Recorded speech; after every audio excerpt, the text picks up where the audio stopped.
Hi, it's me again with Corel tips and tricks. Somebody sent me this file when they use dash line. They're not equal. And he's doing this blend. It's pretty cool. I've already helped him, but I thought I'd make a video to show you how you can do something like this. So we're going to zoom in here a little bit. I'm going to get the ellipse tool. And this is how he did it. He hit P and put the center of the page. He made it 36 points. But then he hit F12 on the keyboard. You know what? That's 16 points. 36 points. Now hit F12 on your keyboard. And here's what he's doing wrong. We're not doing wrong, he's just missing a step. Scale with object. So when we make the second one, it'll be better. Then pick a dotted line. You can see that that top one is thicker than the rest, or longer, or whatever you want to call it.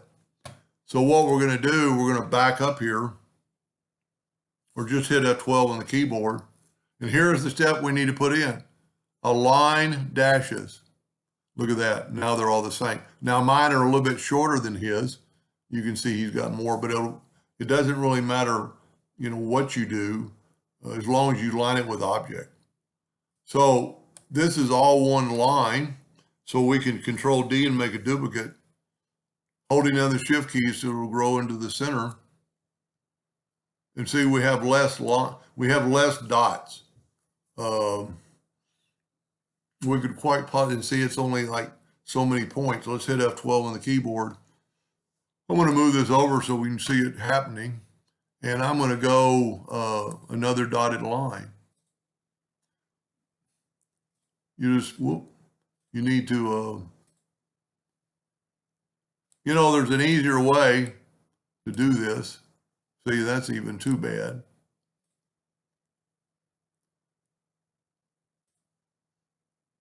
Let me pick something up top that's smaller.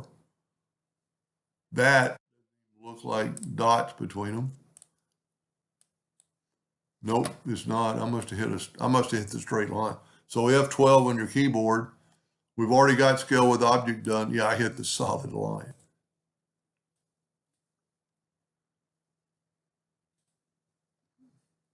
Well, you know what? I went back.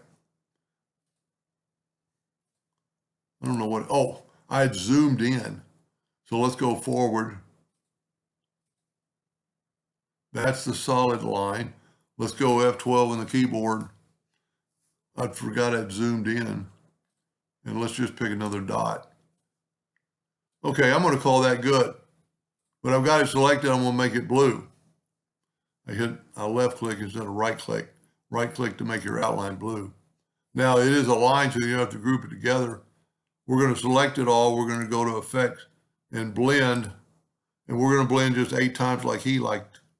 And it's going to be different because his are longer. But each line, and it just doesn't work. So the best way to do something like this is, I'll tell you what we can do. Here's what we need to do. Let's just delete that. Let's take this line and go to Object and convert it to an object. Then we can Control D and make a duplicate. This is going to make them all the same sizes and the same amount of dots. I made it a little bit too big. Hit F or P on the keyboard, make them blue. And we're going to, now I had to right click like it's anyway, it's a fill instead of that, but we got red on the outside. So I need to select it and hit blue fill. I'm actually going to take away the outline. Now it is a group of items, and I'm going to select them all, and I'm going to go to apply and blend. So that's a lot better because now we have the equal amount of items, and you just pick a dot that's longer than the one we had to make it look like that. And this gives me more. I'm going to make another video. I probably won't get to it tomorrow. That might be the easiest way to do it. Anyway, I hope that helped a little bit. Thank you for watching.